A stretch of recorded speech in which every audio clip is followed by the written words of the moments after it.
What if I told you that someone could follow all of the right diet advice for 2 full years? Weighing her food, tracking calories, walking regularly, and hitting the gym a few times each week, but still not lose a single pound. You'd probably think that I was making it up. But this is exactly what happened to a client who just came back to work with me. And it could be something that's happening with you too. After losing 50 pounds and helping hundreds of women break free from decades of yo-yo diets, I've seen this pattern more than once. Women who are doing everything that should work on paper, but still getting zero results. And the reason isn't what you think. So in this video, I'll show you one crucial habit that separates women who actually lose weight from those who stay stuck.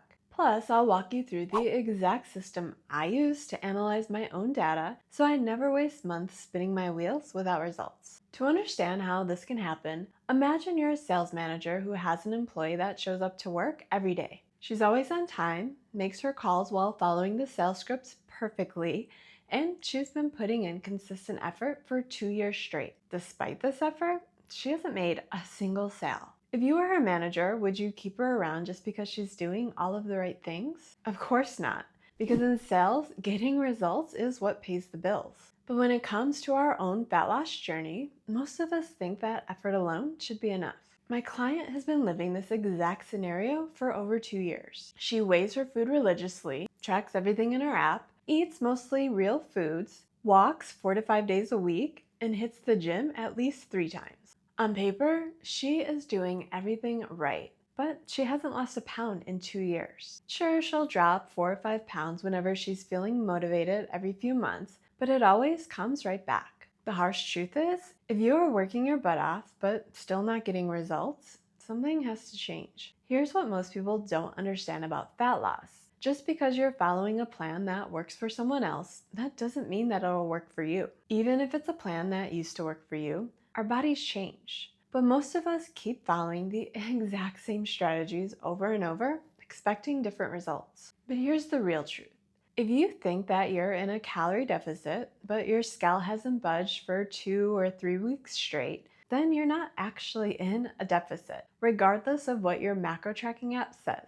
Maybe your metabolism is slower than the calculator predicted, or maybe you're not logging everything as accurately as you think. Of course, there is a possibility that you're losing fat at the same rate that you're building muscle. But if that's the case, then you should at least notice looser fitting clothing and shrinking measurements. But if nothing's changing, even though your app says that you're in a deficit, you're not really in a calorie deficit. So what's the difference between people who get results and those who stay stuck? It's not willpower, it's not finding the perfect diet, and it's not even consistency. It's the ability to track and analyze your own data, and then make adjustments based on that data that you collect. Sure, you may already be in the habit of tracking your food and stepping on the scale. But if you never connect the dots between what you're doing and if it's even working, that could leave you stuck for months or maybe even years. The one thing successful dieters do that most others won't is they become detectives of their own progress. When I set out to lose 50 pounds, I didn't just log my food and hope for the best. I tracked calories, protein, my daily weight, and then I analyzed all of my weekly averages to figure out if what I was doing was actually working. If my weekly weight average trended down, then I knew I was doing everything right. If my weight trend stalled for more than 2 weeks in a row, then I'd sit down, analyze my data, and figure out what I needed to tweak. Let me walk you through the exact system that I use to analyze my progress every single week. Yes, even while maintaining my weight.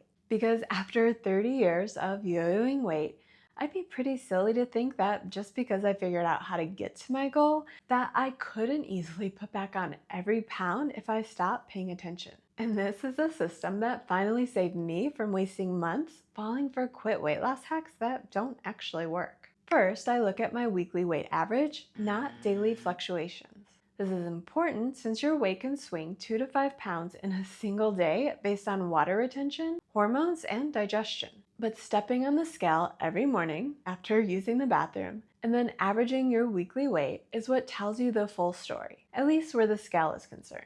Next, I compare my actual results to my predicted results, and this is based on my initial macro calculations. Based on a moderate deficit, I should lose half to 1 pound each week, which I know sounds terribly slow, but that's really the best way to get results that actually last. But I don't stop there, since I look at the data that matters beyond the scale. Like, am I hitting my protein goal? Do my clothes fit any differently? How's my energy? And am I sleeping well? Because all of these factors affect fat loss, and all of them are way more important than the number on the scale. Finally, I decide if I should continue with my plan as it is, or if I need to make any small tweaks based on my data. Maybe I need to cut 1 or 200 calories a day if my weight hasn't gone down in 2 or 3 weeks. Maybe I need to add another 10 or 20 minutes to my daily walk. Or I might need to focus on getting better sleep to stop mindless snacking that happens during the day. Based on analyzing hundreds of women's data, here are the most common reasons women think that they are doing everything right, but why they're still not getting results. First, you're not actually in a calorie deficit, which is the one that keeps most women stuck. Maybe your portions are bigger than you think, or you're not logging weekend meals, or that handful of nuts that you grabbed while cooking. Maybe your metabolism is slower than predicted because you still haven't added strength training to your routine. Or you haven't even started tracking because you don't believe it really makes that big of a difference. Trust me, it does. Second, you might not be getting enough sleep. Poor sleep increases hunger hormones, which makes you more likely to grab untracked snacks throughout the day. It also slows your metabolism while increasing cortisol, which promotes fat storage. Which leads to the third reason: your stress levels could be sabotaging your progress. Chronic stress elevates cortisol, which makes your body hold on to fat, especially around your middle. It also increases cravings for high-calorie comfort foods. Fourth, maybe you're not moving enough outside of exercise. Sure, you might hit the gym religiously, but if you're sedentary the other 23 hours of the day, your total daily energy expenditure still might be too low, making fat loss nearly impossible. Fifth, you could be building muscle while losing fat, which is actually a good thing. But it doesn't seem like a good thing because it could mask fat loss on the scale. But if you start noticing changes in how your clothes fit and your body measurements go down, just keep doing what you're doing, because those are signs that it's working. Here's exactly what you need to do to become your own fat loss detective. Take 5 minutes every morning to track these key metrics from the day before. Number 1, your weight. But make sure that you're not getting upset or excited about your daily results. The point is to measure weekly averages, so you have to quit caring about the daily fluctuations. Number 2, your calories and protein intake, which you'll get once you start measuring what you eat with a food scale. Number 3, your daily steps and activity level. Get a pedometer or a smartwatch and log your daily steps. Be sure to record your workouts so that you know you're actually making progress from week to week. Number 4, your sleep quality and stress levels. If either of these are a problem, track how you're doing and then figure out tactics that you can use to improve these areas. And then, one day each week, spend 10 minutes analyzing your weekly averages. Ask yourself, did your weekly weight average go down? Did you hit your calorie and protein goals most days? How was your sleep and stress? What felt easy and what felt hard this week? If you got the results that you wanted, that is great. Just keep going. But if you feel like you stalled that week, then make only one adjustment based on the data that you collected. If your weight trend hasn't gone down in 2 or 3 weeks, then cut calories by 1 or 200 a day, or you could even increase steps by 1,000 each day.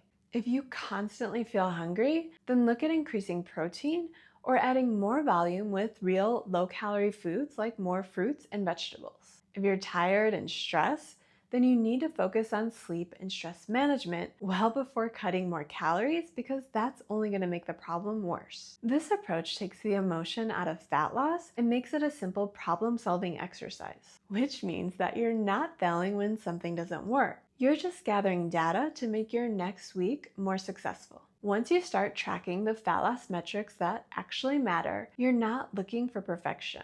You're looking for data that you can continually tweak and analyze in order to get the results that you want. If the idea of putting all of this together is completely overwhelming, I'll add my customized goal tracker to the pinned comment. I can help you speed up results by customizing the same goal tracker that I use, as well as put together personalized macros so that you know that you're starting with a solid foundation. Here's the bottom line.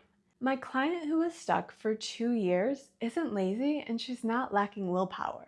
She's just been following a plan that should work on paper, but she never stopped to analyze whether or not it's actually working. Don't be like the salesperson who shows up every day but never makes a sale. Start tracking the right metrics, analyze your data, and make small adjustments based on what your body's telling you. And if you want to learn even more about the daily habits that helped me lose 50 pounds, watch this video next. I break down my entire routine step by step. Remember, your body is giving you feedback every single day. The question is, are you listening?